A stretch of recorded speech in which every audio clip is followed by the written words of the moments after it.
this Sunday program. Now it's time for a little talk till 4:30, and I understand there is a translation going on. Did you announce? Okay. So we'll talk in English, and the theme is how to stay in Krishna consciousness. That's the title you received, right?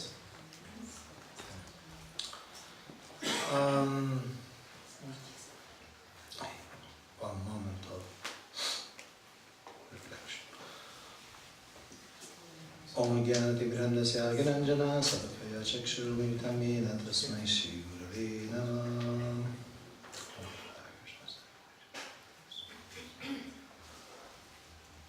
Namo Vishnu Padaya Krishna Pestaya Bhutale Srimate Bhakti Vedanta Swami Namine Namaste Saraswati Devi Gauravani Pracharine Nirvishesha Shunyamadi Paschatya Shatarine Ancha Kalpataru Vischa Kripa Sindhu Evacha Patitanam Pavanebhyo Vaishnavibhyo Namo Namaha.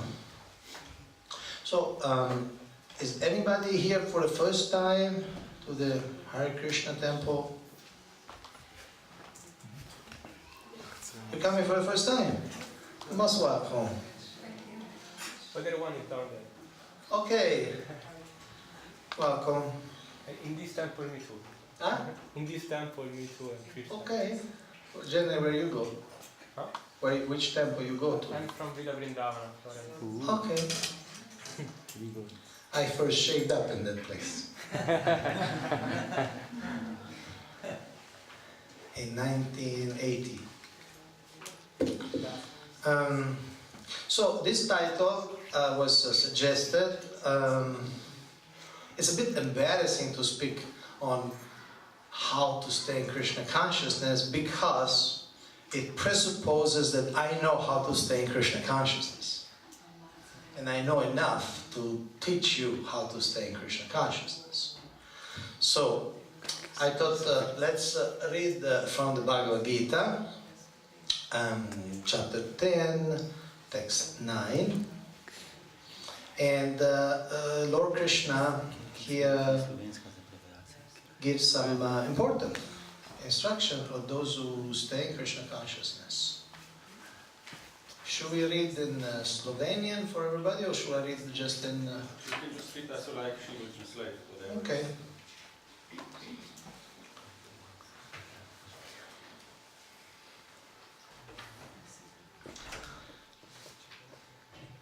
I'd like to repeat after me.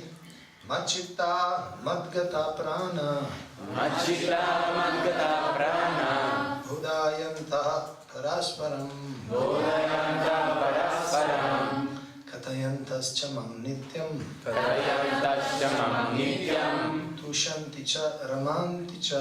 Tushanti Cha Ramanti Cha. Translation.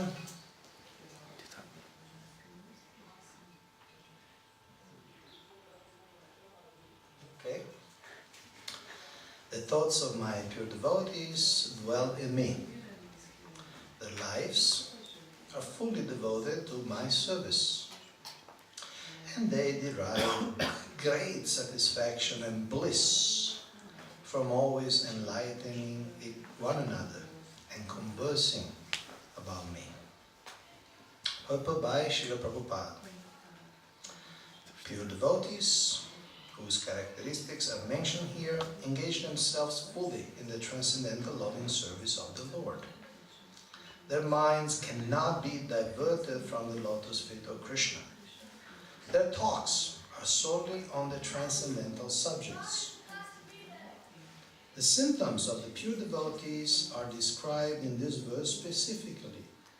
Devotees of the Supreme Lord are 24 hours daily engaged in glorifying the qualities and pastimes of the Supreme Lord. Their hearts and souls are constantly submerged in Krishna, and they take pleasure in discussing him with other devotees.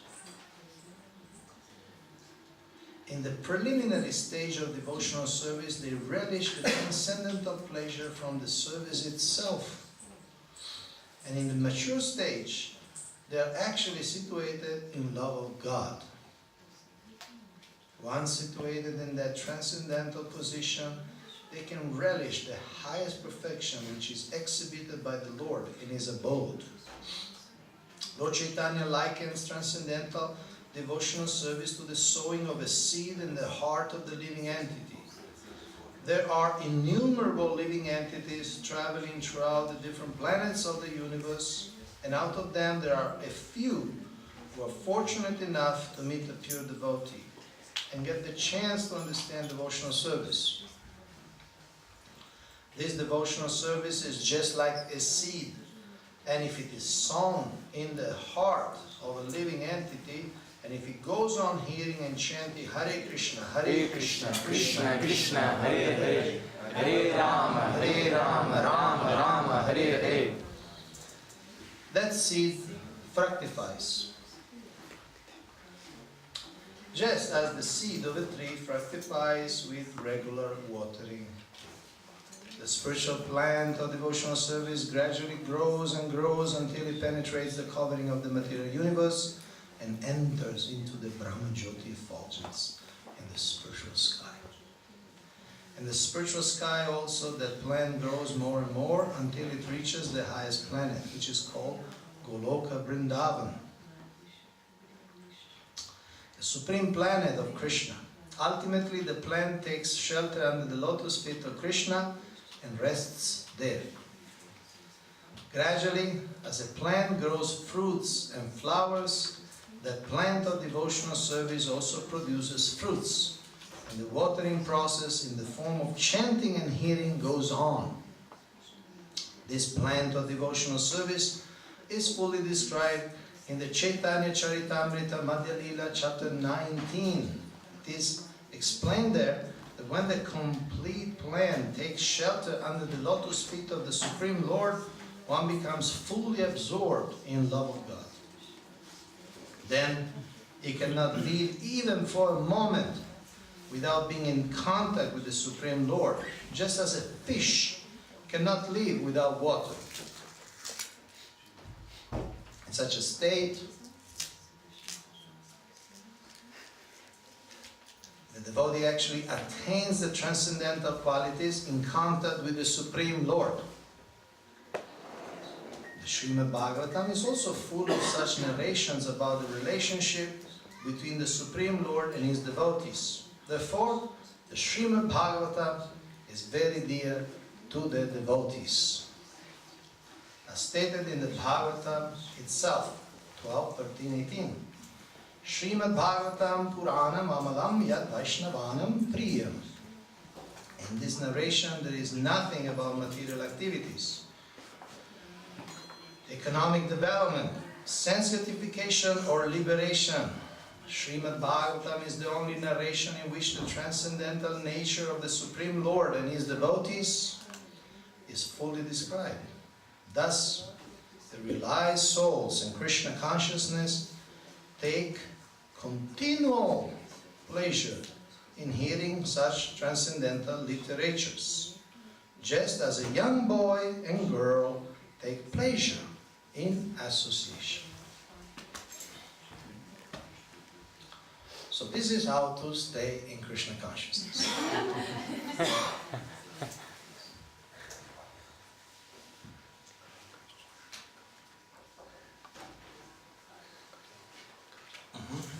So,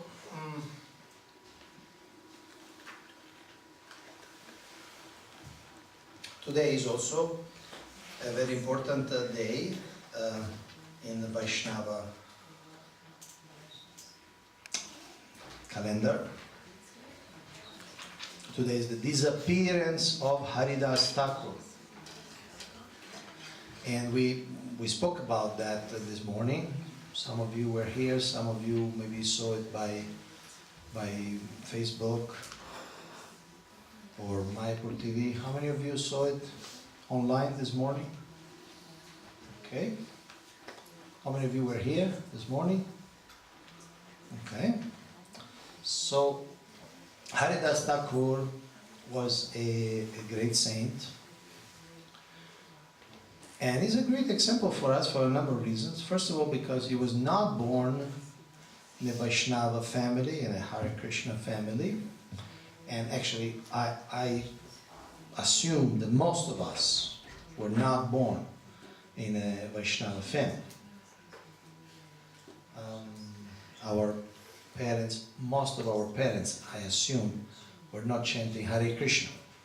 In fact, when we started chanting Hare Krishna, some of our parents became quite agitated and disturbed.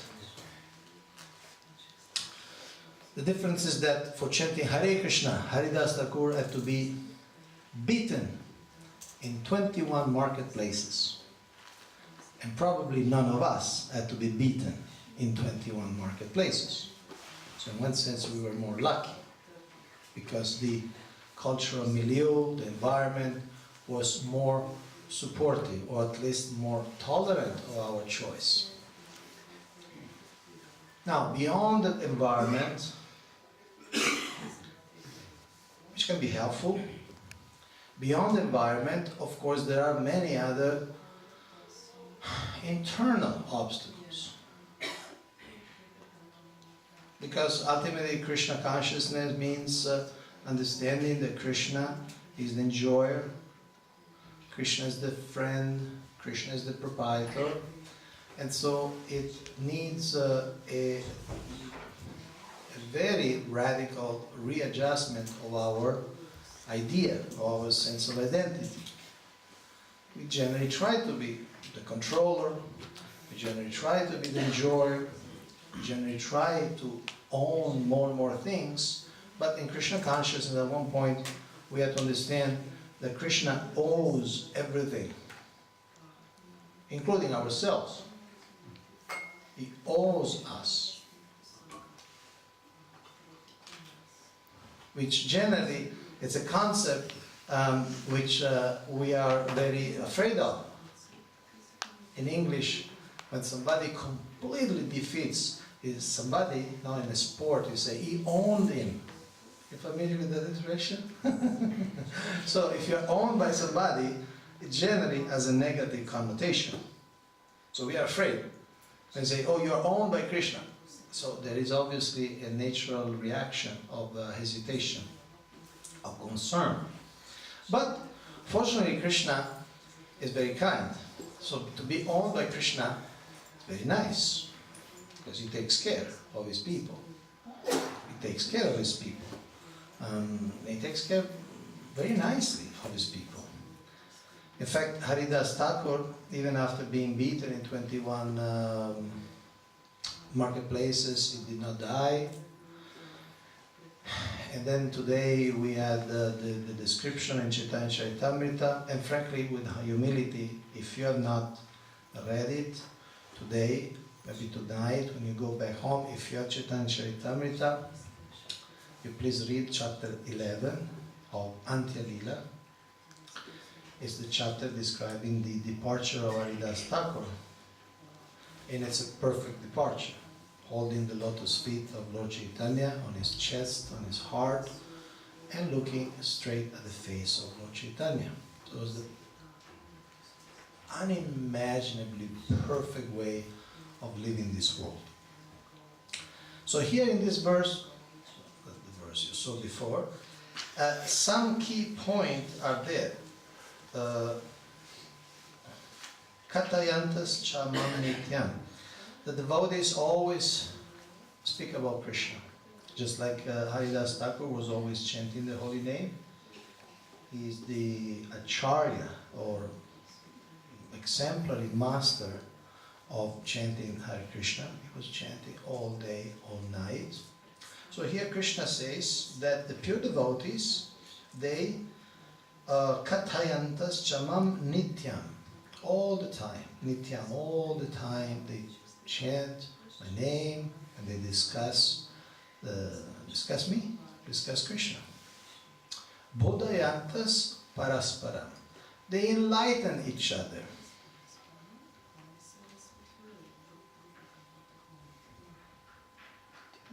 they give illumination, they support each other.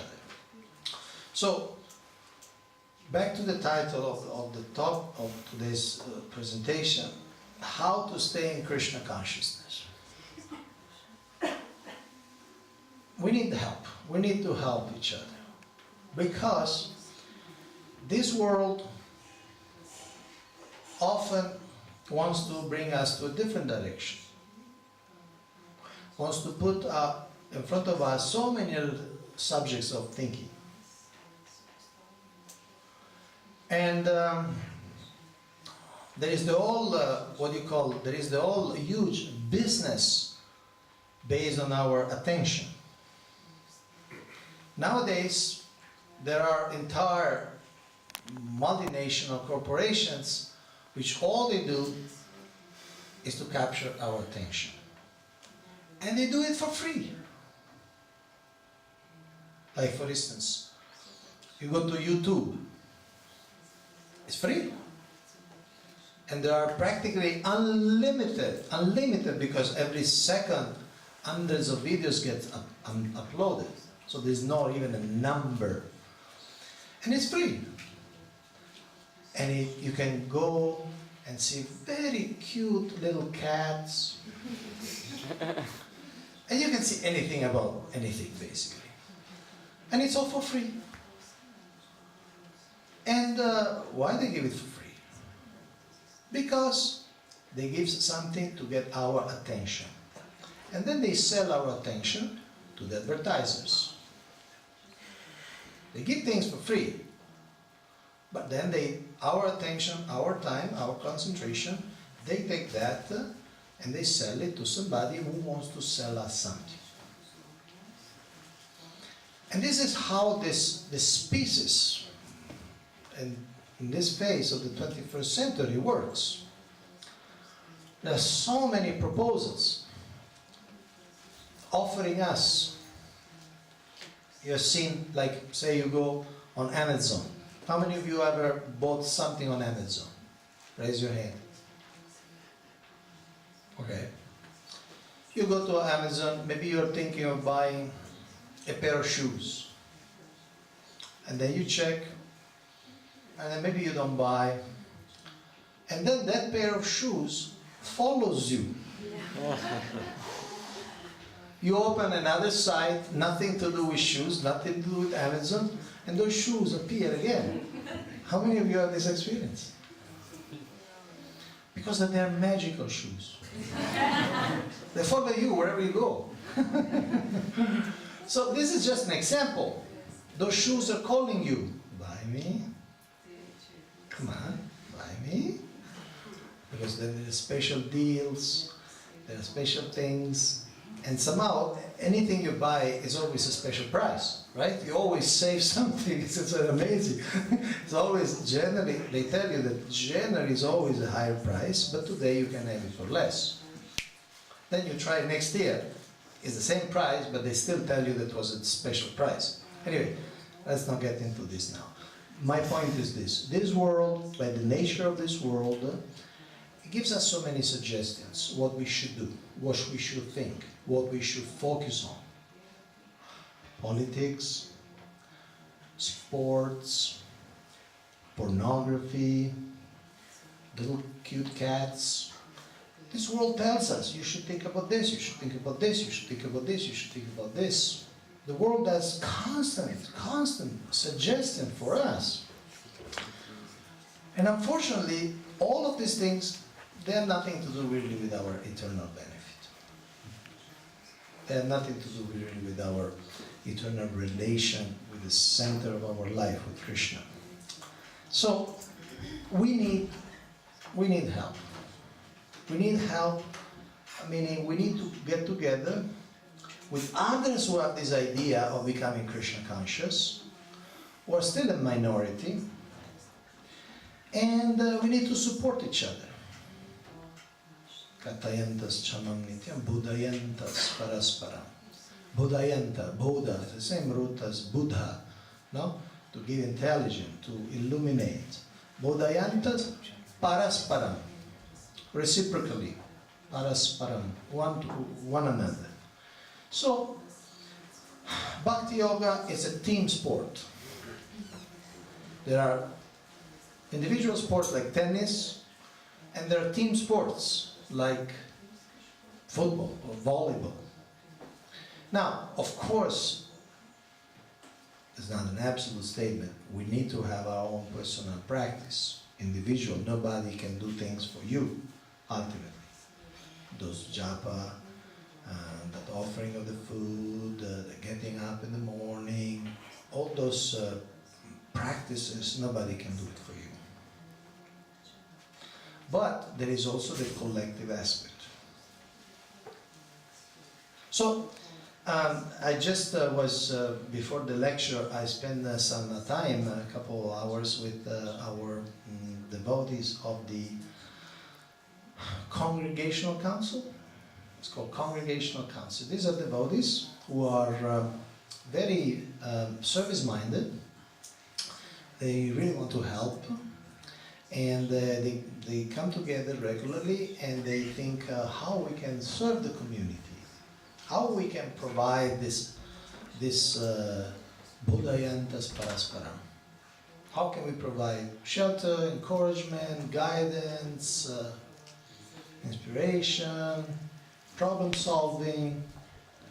And so these devotees, can those devotees kindly stand up for a moment? The Congregational Council member, can they stand up?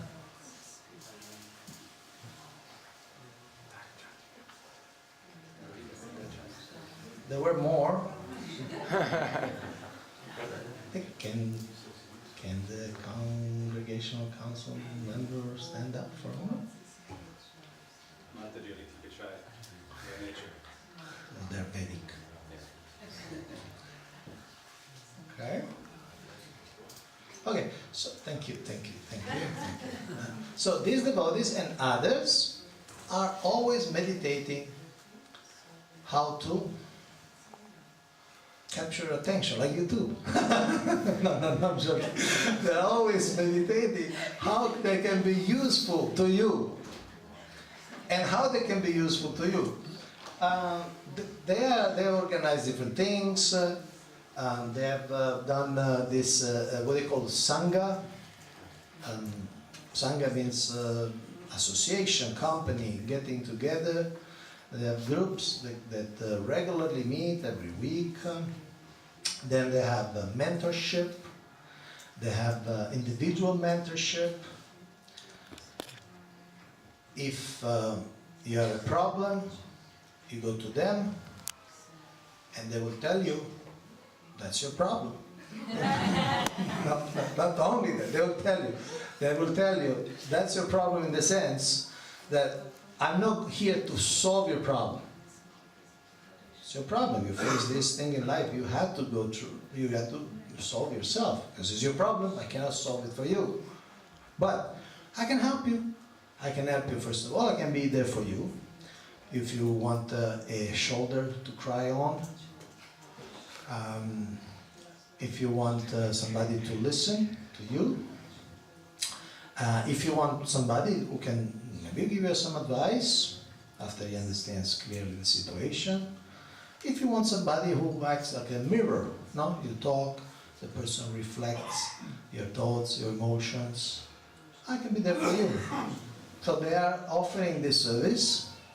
Some they're more, some of them more mentees or counselees, more, and it's free, right? It's free, right?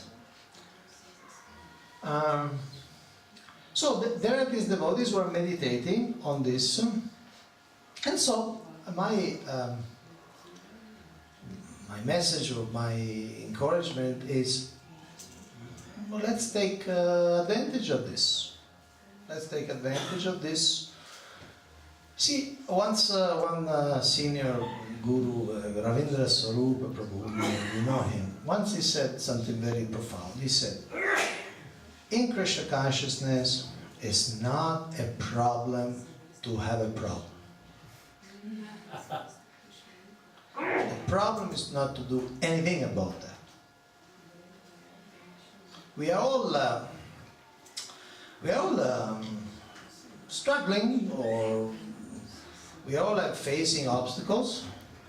We all, I mean, even Arjuna was facing obstacles, internal and external obstacles. The Bhagavad Gita, it's a psychotherapy session in which Arjuna brings up his problems, and the original psychotherapist, Krishna, teaches him how to get out of this mental disturbance. And he lives freedom. At the end he said, look, I told you everything, now you do whatever you like. Yatichasi tata kuru.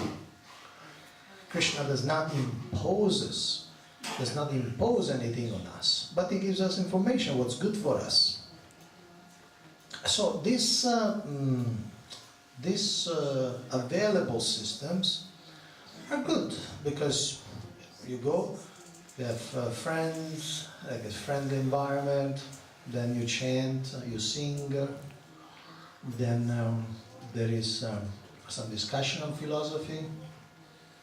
It's important because it gives us some broader vision beyond the daily struggle with your work, with family, with your boss, with your university. It gives you a better framework to which to decide about your life, through which to see the world. So it's very valuable. There's also food, right? In the sanghas. There's also food, and there's also free. So it's a deal. I mean, you get you get chanting, you get philosophy, you get food, you get friendship. And then if you want some help individually, there are these devotees who are willing to listen to you. They're willing to spend their time. I mean, they're busy. It's not they're doing nothing all day, rolling their thumbs, you know. Their families, their jobs, their missionary projects. But they're willing to spend the time with you. So that's very nice, that's very gentle, that's very kind of them. So, there are many things that can be said on how to remain in Krishna consciousness, but one very important thing is to take the help of others. And sometimes we take the help, sometimes we give the help. We are here to help each other. No? It's very important that Krishna consciousness does not become some sort of social self-aggrandizement, that we are trying to impress others, how good we are, how special we are, how advanced we are. That doesn't have any value. At the end of the day, that doesn't have any value. At the end of the day, we are what we do when nobody's looking. That's what we really are.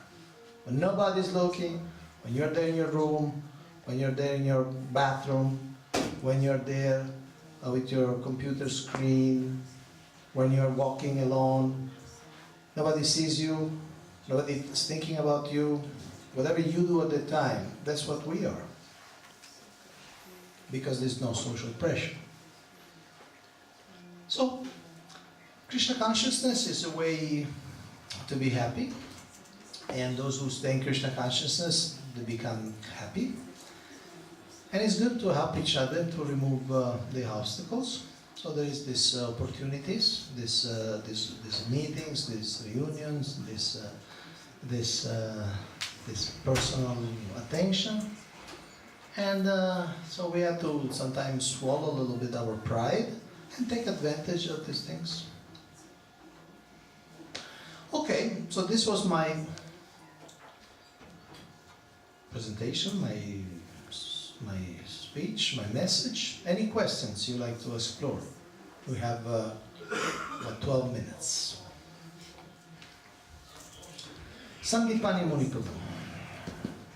Do we have a mic? Yes.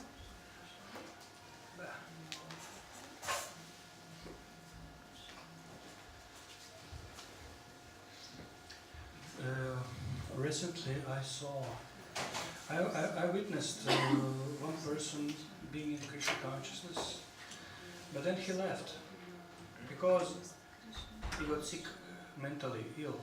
Uh-huh. Hare Krishna.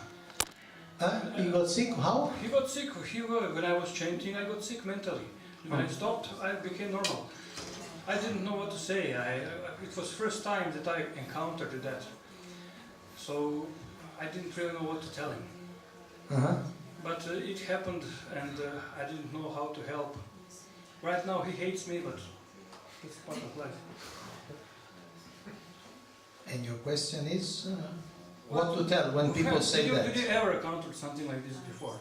Ah, And how you reacted if you did? okay. So somebody comes to you and says, I was chanting Hare Krishna and I became mentally ill. Yes. Then I stopped chanting Hare Krishna and I became alright. That's his message. Well, Psychotic, he became psychotic. by chanting Hare Krishna. Yes. Okay. See, obviously, this is not a very scientific statement, okay? Because the hallmark of science is replicability. Everyone understand? Replicability. In other words, you do an experiment and you can replicate, and then you can understand. Like, for instance, you mix H2O. You mix 2 atoms of hydrogen and you mix 1 atom of oxygen and you have water. And that's scientific, because you can do it today, it becomes water. You do it tomorrow, it becomes water. You do it in America, it becomes water. You do it in India, it becomes water. So you can, it's a chemistry, scientific fact that you mix 2 atom of hydrogen, 1 atom of oxygen, and you get a molecule of water. But this idea doesn't have any basis, because if chanting the holy name of the Lord, Hare Krishna, Krishna Krishna, Hare Hare, Hare Rama, Rama Hare Hare, makes people mentally ill, then everybody who chants should become mentally ill. And we don't see that. In fact, we see quite the opposite. We see people who were having a lot of trouble. And then when they were chanting the holy name, they became much more stable, much more normal. So, obviously, it's not a statement of truth, it's just an opinion by somebody who has mental problems. Let's remember the context. So it's not like some psychologist, some professor of neurology. It's somebody who has mental problems. And he's interpreting his practice of Hare Krishna mantra as the source of his problem. But this has no basis in reality. So pat him on the head, give him prasad, be friendly. In fact, there is vast scientific proof how meditation, and of course Krishna Consciousness is a form of meditation, and japa is a more form of meditation. There's a vast reservoir of proof that actually helps the mind, helps becoming more peaceful. There's one devotee who got his PhD in social work in America, and his thesis, his PhD dissertation was on how chanting Hare Krishna brings you to a higher level of sattvaguna. He, based on the Gita, he described the symptoms of, the three gunas, sattva, raja, tamas, symptoms of goodness, symptoms of what we call passion, and symptoms of what we call ignorance. Now, he listed this. And then he graded people according to their gunas, what gunas they were. Okay? This is a PhD dissertation in Florida, it's not something like that. So, then he tested them and he saw like their guna gradation. Then to one group he gave the Hare Krishna Maha Mantra. So not devotees, these are students, they agreed to do the exercise, the experiment. So to one group he gave the Hare Krishna Maha Mantra to chant regularly every day. To one group, he gave speculated mantras. He just invented some mixture of Sanskrit words, not the true mantras. And then to another group, he gave nothing. That was the control group. And then, after, could be 3 months, he tested all of them again. And those who did nothing, they were in the same level of guna, because they did nothing. Those who did the speculated mantra also did not improve at all. And then those who chanted Hare Krishna, they actually raised to a higher level of sattva guna. And this is just one example. So to say that chanting Hare Krishna makes people heal. It made him particular. He didn't say that either. No, but again, this is, see, there is a fact and there is a story. Okay? The fact is that this person, this boy, he has some problem. Okay? That's the fact. The story that he gives is that the holy name made him, but there's no proof. In fact, this is a logical fallacy. In Latin, it's called post hoc ergo propter hoc. Some of you are familiar. Post hoc. After this, ergo propter hoc. Therefore, due to this. It's a logical fallacy to see a causal relation between something that happens before and something that happens after. It's a very common logical fallacy.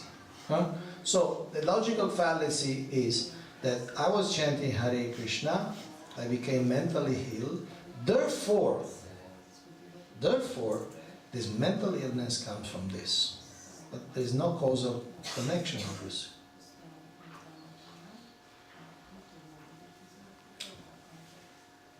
Some other question?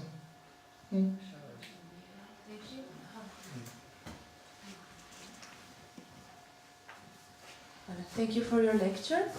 I would like to ask how to be caring to someone who has difficulties in spiritual life, but wants to be left alone, like doesn't want help or something.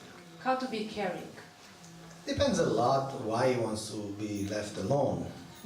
Maybe he doesn't like you personally, or it's possible, theoretically at least, and or maybe he has got bad experiences in the past. The people who try to help him, they try to control their life, or they try to push him into things he didn't want. There may be a number of causes, a number of reasons why he wants to be left alone.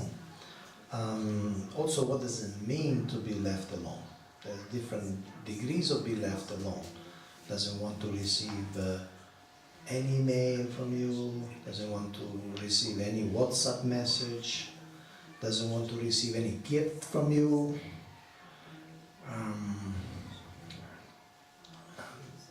So what does it mean? So there's a number of points to be considered. Doesn't want to come to the temple, doesn't want to see devotees. Sometimes, see, devotees, generally they're idealistic people because they have a very lofty ideals, very high aim in life. Like we read in this verse, to go to Goloka Vrindavan. This is the highest that anybody can achieve. So devotees are very ambitious in a healthy way, but they're very ambitious. Everybody else wants to get a little house, get a little position, become prime minister for how many years you become prime minister here? 4 years, maybe 8. How many times you can become? Maximum 2, 3, or there's no limit? No limit. No limit, okay. So maybe want to a political position, an economic position, they want to put some money in the bank, or they want a child or two. So these are, we could say, small desires, okay? But the devotee has got this desire, He wants to be transferred in the kingdom of God and live there forever in a spiritual body. That's a real desire. So sometimes we try Krishna consciousness, and then we fail or we stumble. And then we feel ashamed. We feel ashamed because we started with a lot of good intentions, and we were thinking, like everyone thinks, I'm so cool, I'm so good, I'm so special. And then at one point we realize we're not so special. We have problems like everybody else. Good, you know. And so sometimes we become ashamed. We might have condemned certain activities, and then we end up doing the same activities. So we become ashamed. So sometimes we have to understand they're struggling with their own shame, and it's nothing to do with us, with you. It's just that they don't want to show their face.